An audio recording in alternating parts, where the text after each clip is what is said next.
C'est à l'espace culturel Gambidi où Laure Guiré a fait ses premiers pas en tant que comédienne de théâtre sous la direction de Jean-Pierre Guingané que nous rencontrons celle qui est aujourd'hui présidente de l'association burkinabé des comédiens et comédiennes du cinéma ABCC.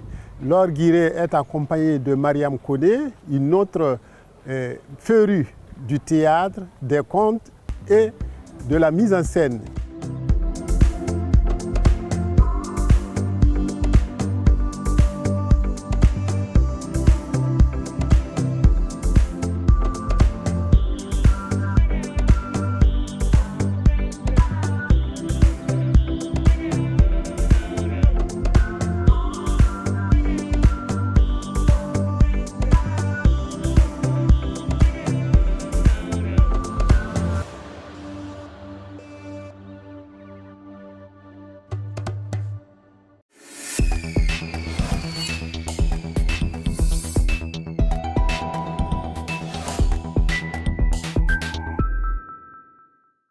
Mariam Koné et Laure Guiré, bonsoir.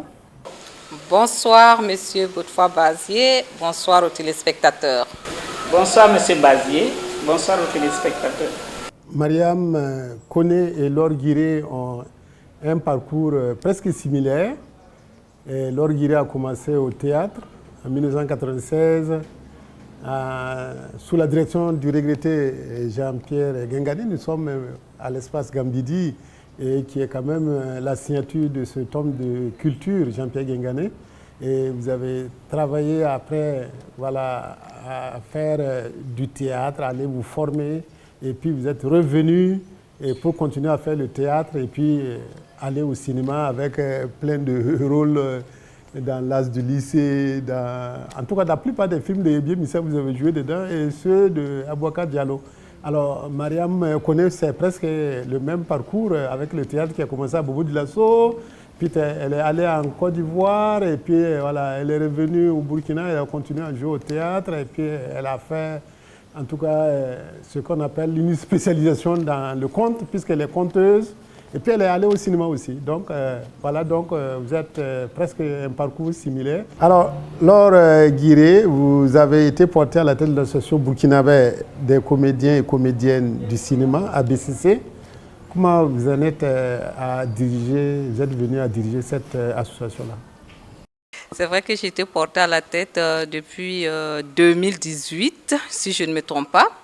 Et c'est vrai que j'avais peur parce que, disons que aussi, c'était la première fois que je prenais en tant que jeune fille, parce que tous ceux qui avaient présidé étaient un peu plus âgés que moi. Il y avait Briga, j'ai succédé à Briga, paix à son âme. Il y avait Gustave Sorgho, Lassina Touré, et Feu Sotiri qui était lui-même qui a créé. Donc quand je prenais et quand je voyais que j'étais femme, je me suis dit, ça va chauffer, comment ça va se passer? Mais heureusement, on a été entouré par de bonnes personnes et tout le bureau exécutif et les membres nous ont accompagnés. Donc, quand on faisait un plan et ça marchait, le programme et tout, ils nous accompagnaient. Et voilà. Donc, diriger a été un peu facile pour moi. Alors, vous avez dit que vous dirigez cette association depuis 2018. Oui. Voilà. Sous quel signe vous avez placé votre mandat pour mener à bien votre mission? Bon, franchement, nous, au niveau du bureau exécutif, on a placé sous le signe de la formation et de l'information. Parce qu'on s'est dit, pour un comédien, ce qui est important et prioritaire dans sa vie, c'est la formation et l'information. Donc, on s'est dit, voilà ce qu'on va se donner comme signe, comme mission pour notre mandat. Donc, l'information, c'est de leur donner les informations importantes pour même leur vie à eux, leur vie de comédien. Notamment, savoir que le BBDA existe pour les comédiens où ils peuvent adhérer et avoir chaque année des droits, de l'argent qui leur permettent au moins de savoir qu'eux aussi ils ont travaillé au cours de l'année. Et connaître, savoir aussi qu'il y a la CNSS qui est là et où ils peuvent faire des cotisations volontaires pour leur retraite. Et il y a des assurances qui les aident aussi en cas d'accident, qui puissent aller faire une assurance volontaire. Et en plus de cela, que le ministère aussi est là avec un service juridique qui peut les accompagner au cas où ils auraient un contrat qui ne comprennent pas, ils peuvent aller vers le ministère, voir la direction juridique pour qu'on puisse les aider à comprendre et comment faire face à ce qu'ils ont comme contrat. Et côté formation, on s'est dit, voilà, le comédien ne finit jamais d'apprendre. Qui que tu sois, quel qu'en soit l'âge, on a toujours besoin d'un perpétuel renforcement de capacité de renouveler un peu, parce qu'il y a toujours de la nouveauté, plus tu restes, ça stagne aussi. Donc, c'est de trouver chaque fois le moyen de ressourcer un peu les anciens et aussi de donner une petite formation à ceux qui viennent de commencer, tels qu'avec des modules tels que le comédien face à la caméra, parce qu'ils viennent de commencer, ils ne savent peut-être pas comment se mettre face à la caméra. Souvent, quand ils ont net le micro, ou bien que dès qu'on met la caméra, on leur dit action, ils perdent le mot. Donc ça aussi, on les aide un peu à travailler un peu dans ce sens. Donc voilà, sous le signe sous lequel nous avons essayé de mettre notre mission pour notre mandat. Et Mariam Koné, vous êtes également membre de l'ABCC. Est-ce que vous êtes vraiment à l'aise dans cette association aux côtés des autres membres qui, en tout cas, sont dans l'association pour défendre les intérêts des comédiens et comédiennes du Burkina? Et c'est vrai, je suis à l'aise dans la BCC parce que avant que l'or arrive, nos aînés qui dirigeaient étaient en quelque sorte pour nous des grands frères parce qu'ils nous apprenaient, ils nous expliquaient des choses et ils n'arrêtaient pas de nous répéter qu'il faut vraiment qu'on s'y mette pour pouvoir être la relève. Et la relève, c'est arrivé avec Laure Guiré. Et quand Laure a pris les devants de cette association, franchement, elle se débrouille bien parce qu'elle sait se faire aider par le bureau, par les membres de l'association. Et c'est ça qui est important. Parce que ce qui peut faire qu'une association ne bouge pas, c'est la personne qui est devant ou bien les personnes qui sont devant n'associent pas les autres, ne savent pas organiser, ne savent pas répartir les tâches, vous pouvez être sûr que ça ne marchera jamais. Alors que ce côté, Laure a su concilier les autres aspects avec le savoir organisé et ça va, ça marche. Et en passant, je dirais merci à tous ceux qui l'accompagnent, c'est-à-dire tous les autres membres du bureau et aussi nos aînés. Alors, voilà. En parlant d'aînés, est-ce qu'il y a l'unité, en tout cas qui marche au niveau de votre association, quand on voit des anciens comme Gustave Sorgho, Hippolyte Wangrawa, Serge Henry, Ildeve Meda, Odilia Nyoni, qui se retrouvent aux côtés de vous, par exemple Laure Guiré, Augusta Palefo, Mariam Koné, Monique Savadogo, Serge Medrago, est-ce que ce mélange, ça marche, pas un mélange détonnant? Cette complicité qui existe entre les générations, je peux dire entre griffes, entre les générations dans notre corps de métier, moi je l'apprécie beaucoup, franchement.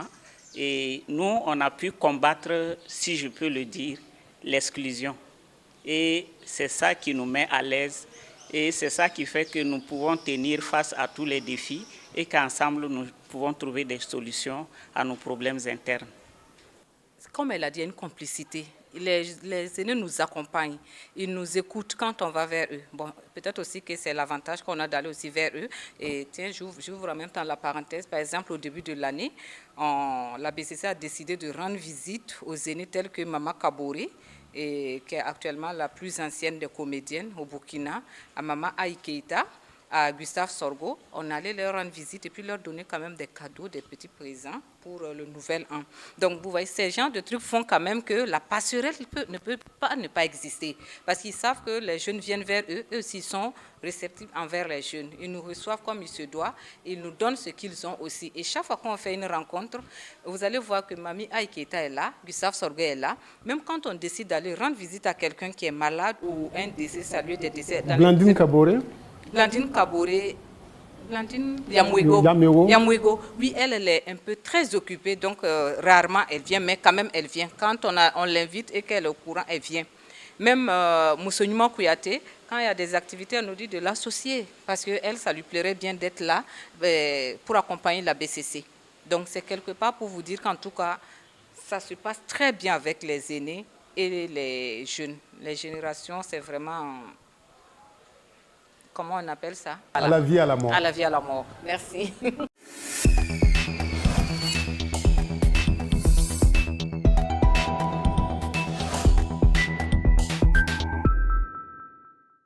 Le statut de comédien, de comédienne n'est pas trop valorisé au Burkina. Ça fait que certains se clochardisent. On a vu certains cas, pour ne pas les citer, où voilà, la personne se retrouve démunie dans un état lamentable.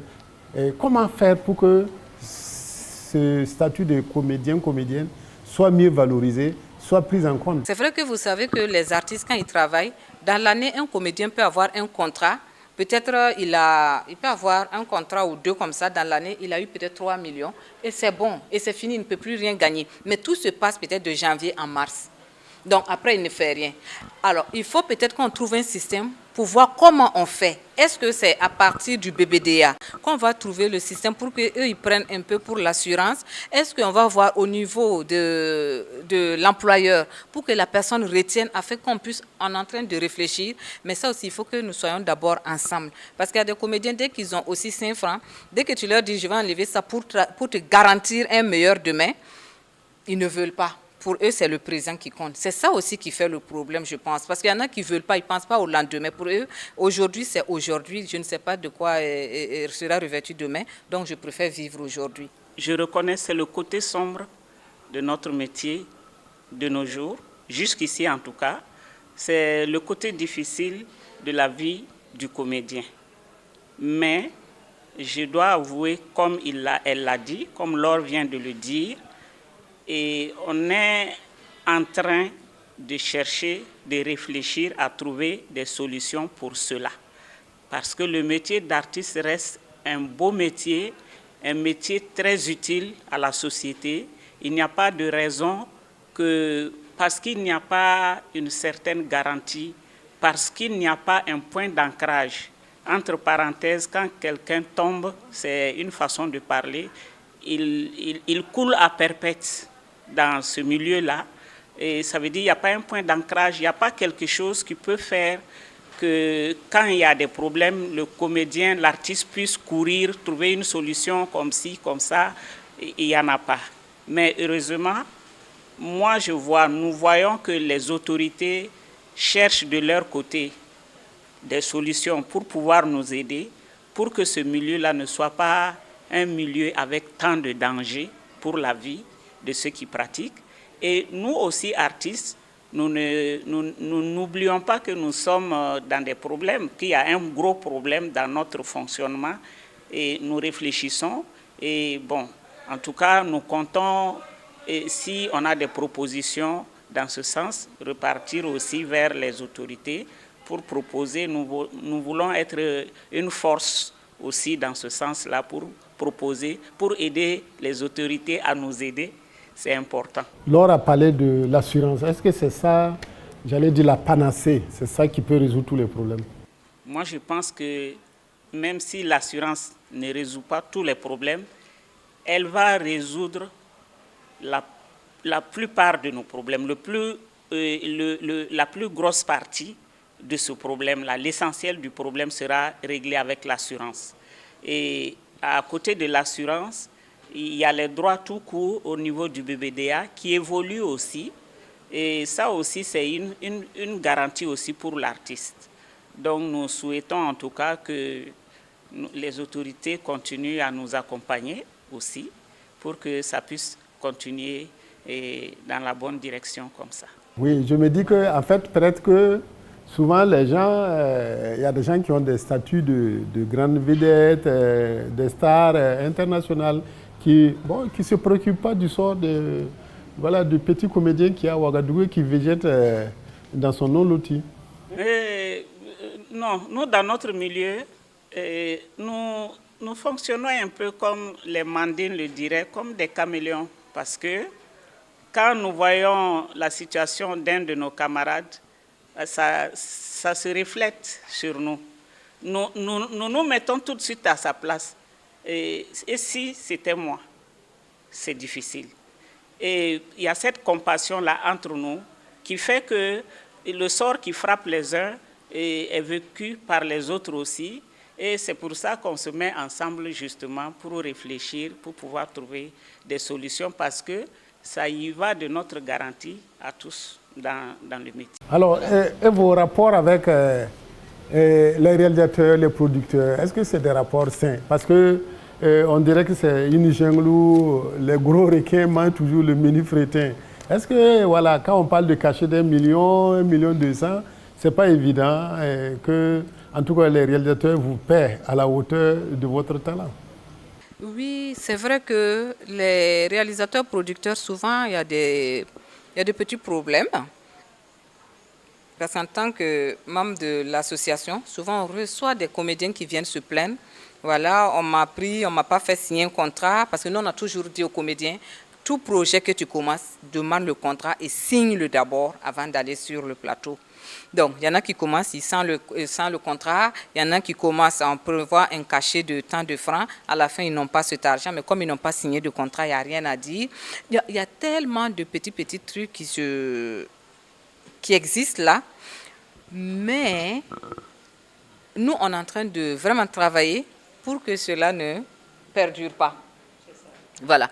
Parce que pour nous, moi j'ai toujours dit, si un producteur qui veut faire un film, qui n'a pas suffisamment de moyens, il ne faut pas, il va commencer. Parce qu'on remarque le plus souvent que c'est le comédien. On vient voir le comédien, on lui dit pardon, aide-moi. Le comédien, il va aider. Il va faire parce qu'il n'y a pas l'argent. Après, c'est ce même réalisateur, tu vas voir, qui s'est tapé une nouvelle bagnole. Il a tout... Bon, en fait, souvent, ça frustre. Donc, ça fait que nous, en tant que truc... Mais comme je l'ai dit, moi-même, Laure Guiré, quelqu'un peut m'appeler, Laure, viens jouer pour moi. Je n'ai pas le moyen. Et quand je regarde la personne, je sais que la personne n'a pas les moyens, je peux aller l'accompagner. Mais dès que tu as les moyens aussi, fais-nous savoir que tu en as et qu'on profite. Et quand tu finis aussi, tu dis, tu m'as promis tant, tu peux me dire, OK, après le tournage, dès que je diffuse en salle, si je gagne, vous aurez peut-être 1% pour les comédiens. Tout ça, ça se discute. Mais souvent, on voit que c'est les comédiens qui sont plus lésés. Mais on discute, heureusement maintenant avec la Fédération nationale du cinéma et de l'audiovisuel, je crois qu'on est en train de vraiment harmoniser les choses et même qu'on a fait un travail entre producteurs, réalisateurs et autres pour créer une grille salariale pour les comédiens, les techniciens et tout ça. Donc je pense que petit à petit, on va en arriver à un vrai consensus pour tout le monde, un compromis où tout le monde gagne. Mais en tout cas, notre souhait est que si un réalisateur n'a pas les moyens, qu'il attend de tout réunir.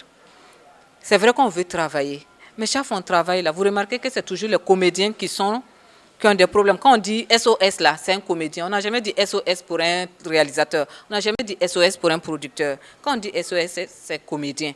Donc, ça veut dire qu'il y a un problème. Même les techniciens, ça va. Hein. Moi, je pense que même ils valent mieux que les comédiens encore. Donc, il faut vraiment qu'on essaie de voir comment nous aider à améliorer les conditions de vie des comédiens à travers des cachets un peu plus énormes.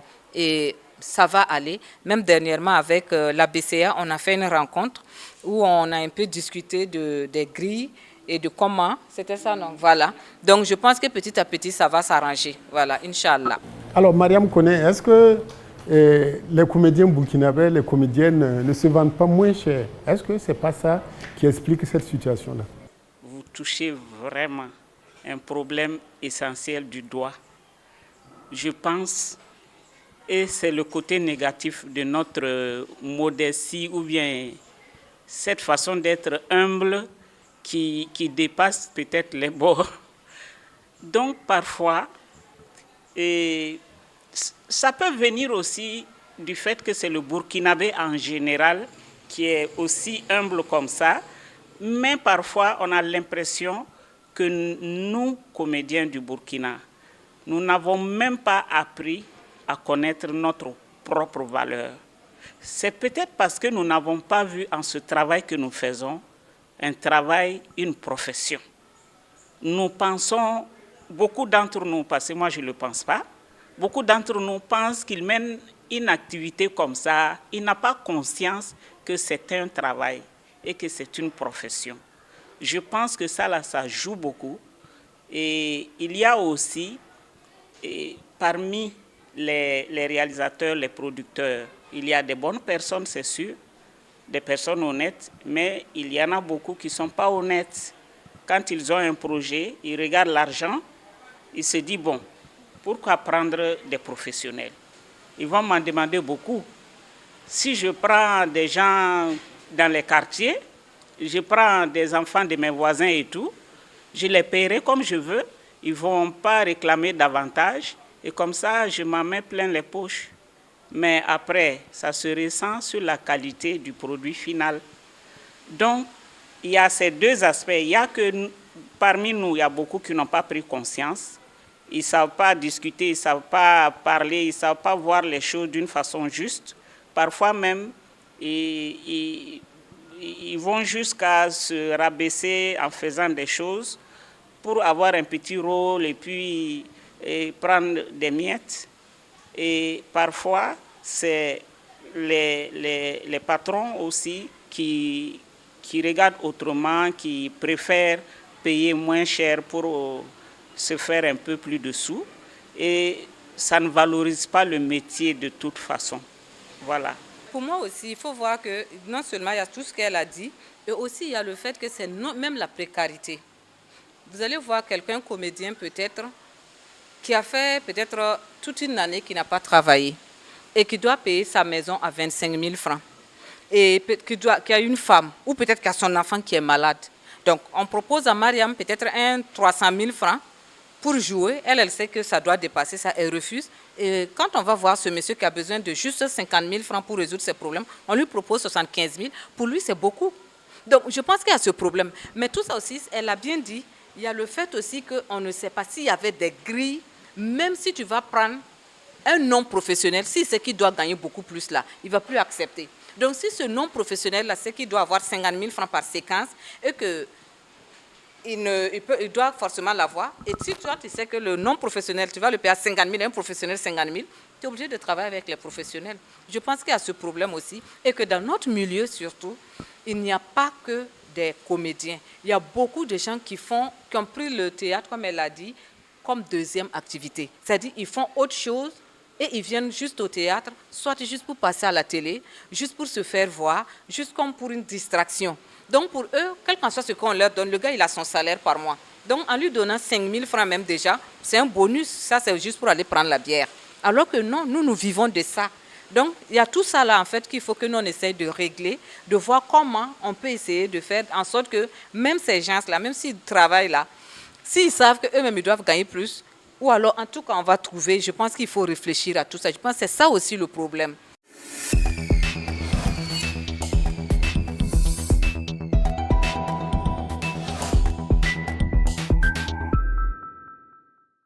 Alors, la BCC, quelles sont les perspectives pour vous, Mariam? Est-ce que vous avez discuté de ce que vous devez faire prochainement pour donner un coup d'accélérateur à votre association et puis en permettre aux comédiens burkinabés de vivre vraiment décemment de leur métier?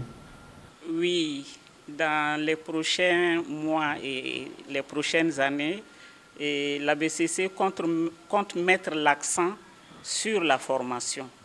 Formation pour renforcer les capacités des comédiens, parce que c'est un métier où on demande l'excellence, ça c'est sûr. Et puis la formation pour connaître ses droits, pour savoir comment négocier les cachets, et tout ça, ces formations sont en vue. Et il y a aussi la BCA qui est en train de nous aider à pouvoir établir des conventions collectives. Ça va être vraiment une très très bonne solution pour nous. Et la BCC compte aussi continuer à former les plus jeunes et puis amener la cohésion sociale dans le milieu des comédiens, parce que, quoi qu'on dise, pour plaider notre sort, et nous devons être au devant des choses. Donc il faut que les plus jeunes comprennent déjà le jeu, comment il faut faire. Il y a toutes ces informations et ces formations en vue pour la BCC. Oui, Laure Djiré, la présidente, oui. Vous avez quelque chose à compléter à ce que Mariam Koné a dit? Bon, non, je dirais en tout cas... pour les années à venir, pour nous, c'est vraiment encore plus de demander aux comédiens d'être encore plus avec nous, qu'ils nous accompagnent, parce que les décisions qu'on va prendre, tout ce qu'on va faire comme réflexion sur leurs conditions de vie, ces années à venir, ça sera vraiment avec eux. S'ils ne sont pas là, il ne faut pas qu'après d'autres vont se dire non, on n'était pas au courant, on n'a pas pris. Non, je veux vraiment, tout ce qu'on demande seulement, c'est qu'on soit ensemble encore, comme on l'a toujours été, qu'on soit unis, qui sortent pour les rencontres, qui viennent écouter les informations, qui viennent suivre les formations. Et voilà, je pense que tout ira bien. Un compte en 2 mots pour nos téléspectateurs. On dit chez nous que le conteur, c'est celui qui agrémente la vie d'une société avec son tissu de mensonges. Moi, je ne suis pas une menteuse, je vais juste vous raconter une histoire. Manuel Dieka, il y a très longtemps de cela, l'âne vivait dans un village et le lion aussi vivait dans ce village. Le lion, chaque soir, quand il revenait de ses promenades, il passait devant la case de l'âne. Il lui disait « Bonsoir, âne ». Et l'âne répondait « Bonsoir, lion ».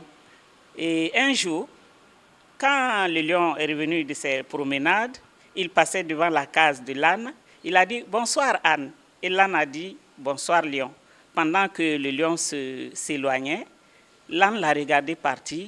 Il a dit « Qu'est-ce qu'il a une belle crinière, si je pouvais en avoir pareil ». Et le lion est parti. Le lendemain, le lion passait. Il a dit « Bonsoir, âne ». Et l'âne a répondu. Pendant que le lion s'éloignait, l'âne l'a regardé partir. Il dit « Quelle belle crinière, comme c'est beau, si je pouvais en avoir ». Le troisième jour, le lion passait. Il a salué l'âne, l'âne a répondu. Et l'âne l'a regardé partir. Il a couru, il l'a rattrapé. Il a dit « Grand frère lion, vous êtes tellement beau. Dites-moi comment je peux faire pour vous ressembler ». Vous savez quoi? Le lion a regardé l'âne du haut en bas, du bas en haut. Il dit, toi, comme ça, là, tu peux me ressembler. Toi, l'âne, là, avec tes grandes oreilles, tu peux me ressembler. Il dit, attends, je vais te dire une chose. Si tu veux me ressembler, Anne, commence d'abord par te couper tes grandes oreilles, là. Demain, quand je vais passer, je vais voir ce que je peux faire pour toi. Le lendemain, l'âne était arrêté devant sa porte. Le lion revenait de ses promenades. De loin, il a vu quelqu'un devant la porte de l'âne. Il a regardé, il ne le reconnaissait pas. Quand il est arrivé, il a regardé et il a dit « Bonsoir, Anne ». L'âne a dit « Bonsoir, lion ». Il dit « C'est toi, Anne ?» L'âne a dit « Oui ». Il dit « Mais c'est moi, tu ne vois pas que… » Il dit « Mais… » L'âne a dit « Mais tu m'as dit de me couper les oreilles ». Il a regardé l'âne et dit « Anne, c'est grave. Je ne peux plus rien faire pour toi. Il ne fallait pas te couper les oreilles. Parce que maintenant, tu n'es plus toi, mais tu ne seras jamais moi. Tu n'es plus rien. Si nous voulons être quelque chose dans la vie, il faut que nous restions nous. Et aujourd'hui, c'est ce que tout le monde s'attelle à dire aux populations africaines, au Burkina, nos dirigeants et tout. Il faut que nous soyons nous. Merci. Merci beaucoup. Ça vaut un applaudissement pour Mariam, pour ce beau conte qu'il nous a raconté sur Fil Info. Merci beaucoup à vous deux pour ce bel entretien réalisé dans le cadre de notre magazine de cinéma sur Fil Info Cinérama. C'était donc Mariam Koné, membre de l'association burkinabé des comédiens et comédiennes du cinéma, ABCC. La présidente, c'est Laure Guiré. Toutes les deux sont des passionnés du théâtre, des contes, de la mise en scène et puis voilà, du cinéma, du 7e art, même de la télévision, puisque voilà, vous avez joué dans des séries. Et en tout cas, merci à vous d'être venus ce soir nous parler de cette passion, nous parler du statut du comédien, de la comédienne burkinabé que vous cherchez et que vous battez à revaloriser, à mettre sur un piédestal, à mettre en tout cas, j'allais dire, en haut de l'affiche. Merci à vous d'être restés à notre compagnie pour ce magazine de cinéma. Bonsoir et à la prochaine.